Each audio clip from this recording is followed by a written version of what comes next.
the next one. Erin Blanchfield versus Miranda Maverick. Yeah, this is a battle of two young gunners coming up right here. Dude, this fight is actually awesome. I'll take it since I kind of don't want to take the next two. Yeah. What's it called? I think I watched the fight over.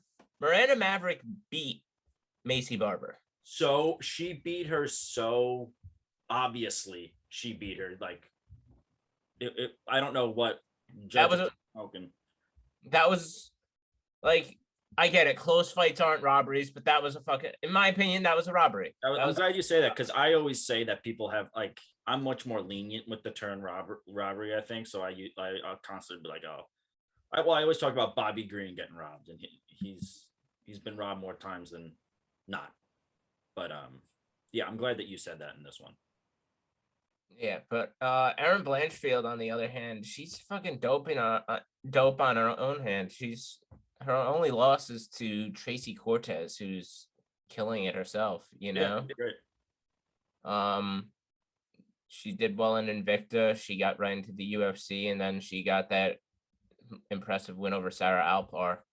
The odds on this are fairly even, but I'm gonna go with Miranda Maverick in this. I mean, she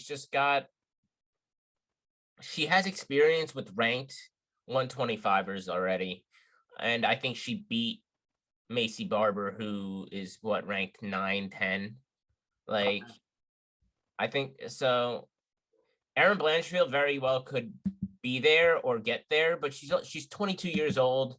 Miranda Maverick is only 24 years old. They're both so young. They're the future of the division. Let's be real here. Once Valentina hangs up the gloves, which she'll do in the next 3 years, I'd assume. It's going to be a mad rush for that belt, and there's a lot of young talent that could take it. And these are two of the ladies that could take it.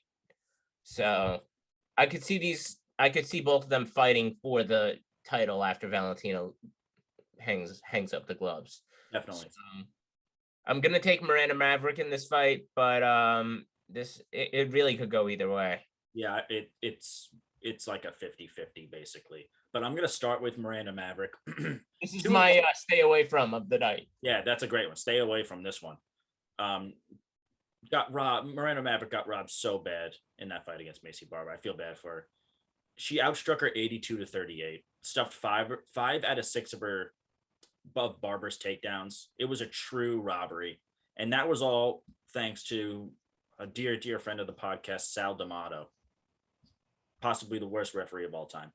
She has a plus 2.1 striking differential, very technical, crisp Muay Thai, 1.7 takedowns per fight, 80% accuracy, 70% takedown defense. Taking on Erin Blanchfield, who won her debut in her last time out.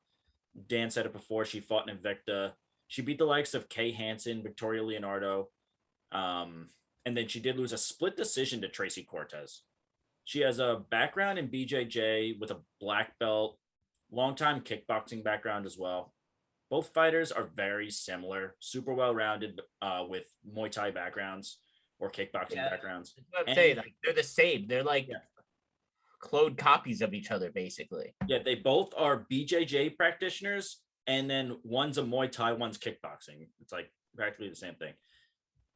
This fight, I expect the odds to be a pick'em. Do you know what they're at, Dan? I'll take a look right now. Right now, Miranda Maverick's sitting at a minus 135, so it's basically a pick'em. Yeah, it's a small favorite, but I expected it to be like Blanchfield. Like, it's just stay away from Central. Yeah, and honestly, I'm a huge fan of Miranda Maverick. I don't know if there's bias in that, but I'm gonna pick Miranda Maverick in this one. Yeah, I was gonna say I'm a fan too, so there could be some bias in there.